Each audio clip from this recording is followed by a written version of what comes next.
Hi everyone. I'm going to make a little video today to talk about my recent trip to Washington DC and some things that I brought with me.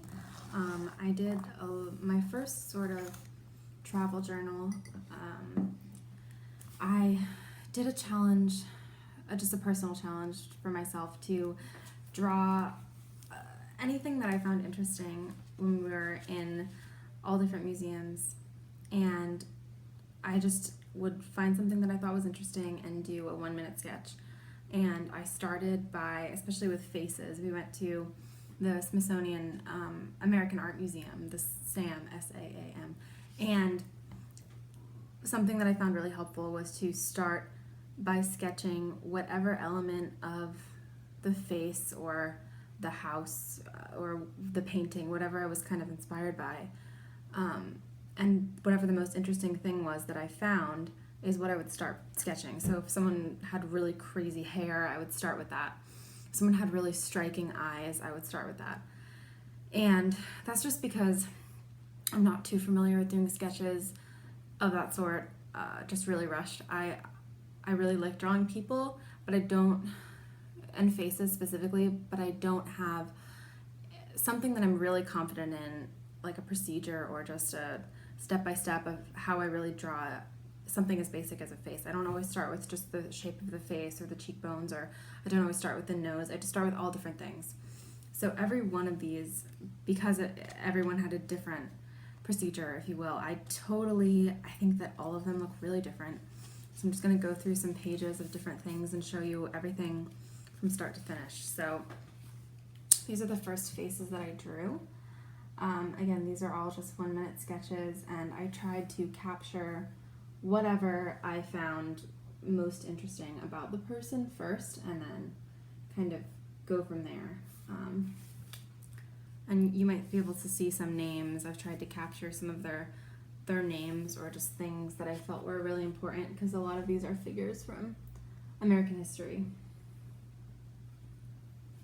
So yeah, this guy named Black Hawk was my favorite, this Native American. Just had a super cool face, and that was really interesting. And this guy too. This is mustache and this like double chin. It was really fun to draw. This guy, I was really attracted to his hair, which was super fun. Yeah. This is a pose that I'm really attracted to.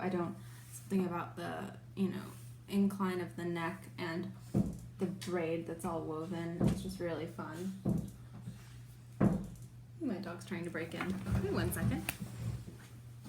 Hold on. Alright.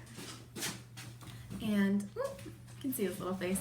And, yeah, so these were really fun ones to draw. I definitely want to use this as inspiration for a bigger piece. That was part of what was really fun about doing these 1-minute sketches, is not only getting infinitely better from the first one I did to the last one I did, but also just getting inspiration for bigger things. I can always look back on this and think of our trip and think of different things that I'd like to draw.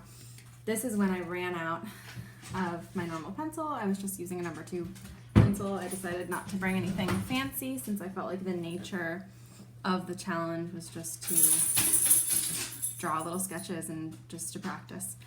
So this is my Prismacolor Kohl Erase. Let me check. I think it's in vermilion. Yeah, woo! This is my Prismacolor Kohl Erase in vermilion.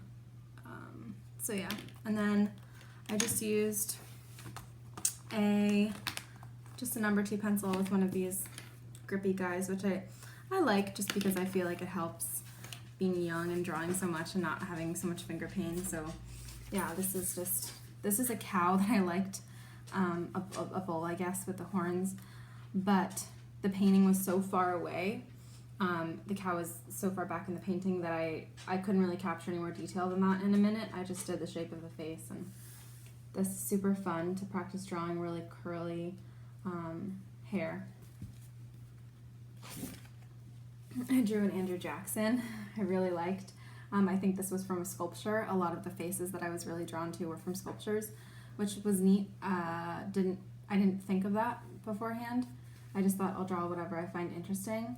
But knowing that I'm so attracted to sculptures now will help when I go to a museum or when I'm just out in public seeing something. So these are flowers from a frame. They were, I believe, on the corner of the frame, and it was really ornate, and then the whole thing had these beautiful flowers, but I really liked that. So I just captured that for a minute just to look back on. And also, when I see these very precise snapshots, I can then I'm really brought back to the moment of whatever I saw, and I can remember exactly how it was. So even though it's a small portion, it's just a minute of me looking at something that I was attracted to visually.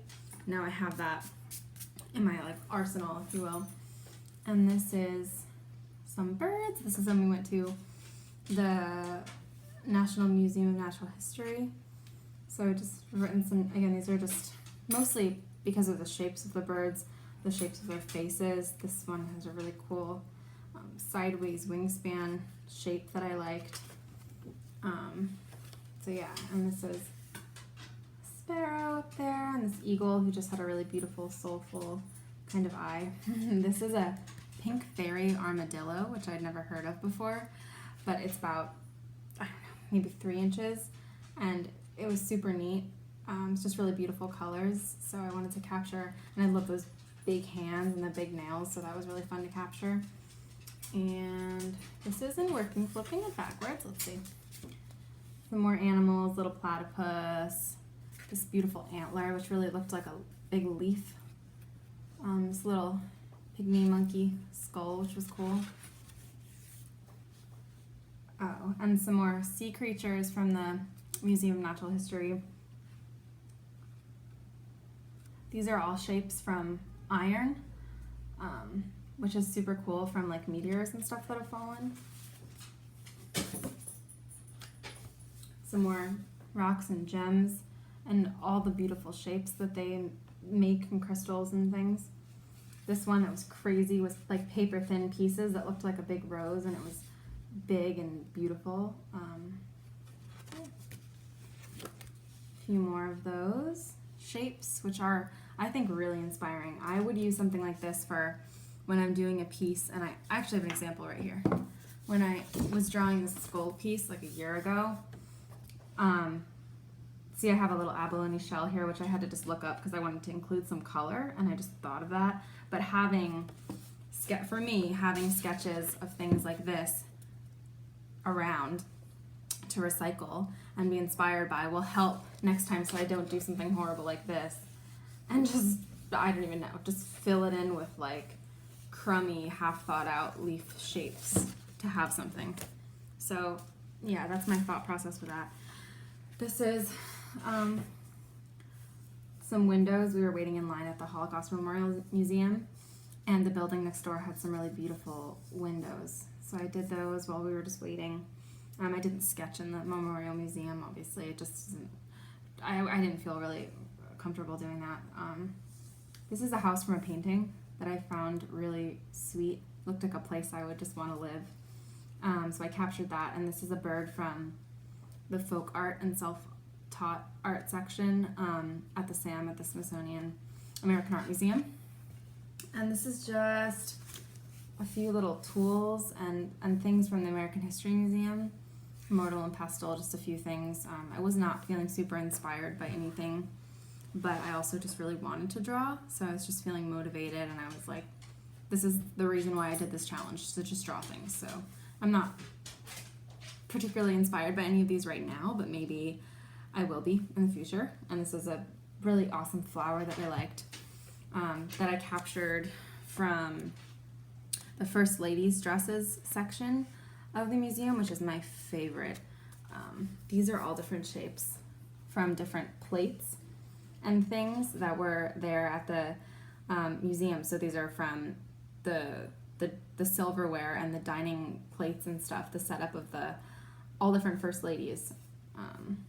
So I guess that's part of what they get to choose or something like that. So they're all super different. It's really cool to see how different they are. And so this shape particularly, I was like, wow, this is so cool. So I didn't capture it exactly, but this is my 1 minute rendition of it. It was just like a beautiful lacy filigree snowflake thing. And this, which was really fun to draw. So yeah, this is a little shoe that was one of their, let me see, who was it? Dolly Payne Madison, so I guess, yeah, so that was really cool. I like that little shoe so much. So you can see now that I went forward on some pages, and this is, I probably should have started with this, but this is a 15-page Legion Stonehenge. I don't know that much about this except that this paper is pretty thick and can be used for probably several different mediums if I wanted to do markers or even watercolors on top of this. But my goal is just to fill a sketchbook. So I got a smaller one that was a square, so that I feel like it's more versatile for whatever I'm putting inside, and this ended up being what I did, so that's just what I did. And then I went forward on the pages, and then I went backwards on the back, because I ran out of space since there were 15 pages, and I really got into it. This is another thing from, I guess, one of the first ladies. This was the back of one of the dresses with these big poofy sleeves, and it was beautiful. So, and this was from the Modern Art Museum, this Russian artist that we were looking at their exhibit, and they had this big contraption that a person could wear with wings attached that were all real feathers, and it was beautiful. So I tried to capture that to have that memory. Yeah. And a house, just a really cool house that was in the Modern Art Museum, and it was made of wire, so that's why it's sort of just a really quick, to be inspired by the shape of it, and all the arched windows. I love arched windows, arched doors, so that's what that was. This is from the Air and Space Museum, which I finally wrote, so I wasn't too confused about the timeline. These are people. These people I mainly started with the shadows on their faces, and I was really happy with the way they came out for a minute of sketching. I felt like I captured something kind of essential about the two of these people, who were both early astronauts, I guess, or astronauts, air pilots. So yeah, they're just, instead of drawing lines or the shape of drawing an almond shape kind of eye, I just drew shadows of where the shadow was, and then the white space that was left became like their eye, and that was that. So that was really fun. I like the way those came out. This was a really neat hand from Hell's Angels, which I guess is a movie, and it was an old movie poster, and the woman had her hand out like that, and it was drawn with these pointier fingers, which I really like to draw fingers like that. It simplifies fingers a lot, and I really liked it. And this dude's face from a British World War II, World War I, I don't know, one of the world wars, and a propeller. This is just like a really random, I wasn't super happy with how that came out spacing wise. I don't know what happened there, but just really two people that I thought were kind of interesting. I really love the old pilots' clothes and stuff, and so yeah, and then that is that. So again, this is the sketchbook that I'm using. I just got it at my local arts and craftsman store. I used this pencil case I recently bought just on Amazon. It's made from recycled inner tubes, and I like that about it. It's pretty small. I fit, let's count. I fit 1, 2, 3, 4, 5, 6, 7, 8, 9, 10. I fit 10 Copics in there, none of which I use at all. I just use pencil, but I might go over these sketches in pen or something. I'm not sure yet, just to have them last longer, because that number 2 pencil, just every time I look through the pages, it's like kind of smearing all over. So I might do something with them to make them a little more permanent. My dog just fell off my chair. Anyway, so yeah, that's all I have to say about that. I hope you enjoyed it. Let me know if you have any questions about anything that I talked about. So yeah, thanks for watching. Bye.